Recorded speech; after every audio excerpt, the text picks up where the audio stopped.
We begin once again in Gillespie County tonight, where crews are still fighting the Crabapple wildfire just north of Fredericksburg. New mapping shows it's reached nearly 10,000 acres, and officials are still urging residents near it to evacuate. Fox 7 Austin's Lauren Rangel joins us live in Gillespie County tonight with the latest. Lauren.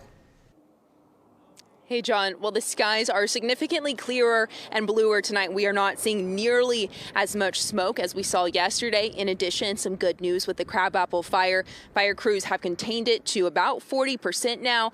However, we are learning that its flames have reached 9,500 acres of land. Fire officials tell us that this has been a particularly difficult fire to put out because of the winds and dry conditions. Yesterday, the wind fueled the fire to jump across Highway 16, forcing some residents to leave. We're told by the Texas A&M Forest Service that residents between Highway 16 North and FM 1631 should leave.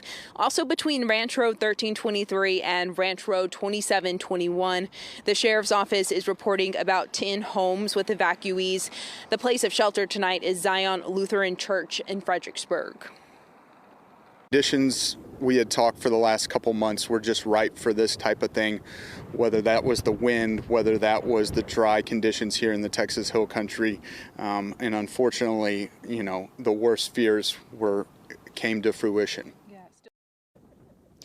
Governor Abbott also announcing tonight that FEMA approved the state's request for financial grants, which will make Texas eligible for about a 75% reimbursement of whatever it costs to fight this fire, along with an additional one going on in the state right now.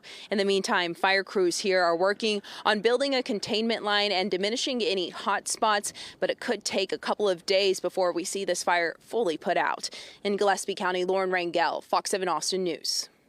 All right, Lauren, thank you. We do want to bring in meteorologist Leslie London for the latest on those conditions. Obviously, the wind not as bad, but still super dry out there, right? Yeah, so today we're near critical conditions, which is still dangerous. Yeah. But then the bad news is tomorrow it's going to be worse. Oh, boy. So we're still dealing with a lot of fire weather, basically dangerous conditions that could cause more fires to start and spread and be difficult to contain. That's been the scenario for a lot of days this past week, but as I just said, we've got more of them. Now, technically today, we weren't under that fire weather outlook, but they did issue a statement, the National Weather Service, saying that we're near critical conditions, so we're very, very close to it. Still an important day to just be cautious, but for tomorrow, we're going to be back in those elevated, even critical conditions. So that does focus a bit more to the west, and because of that, we do have another red flag warning across the entire area. It's the dry dew points, which we're seeing right now, and it's the winds. Now, currently, sustained winds around 15 miles per hour.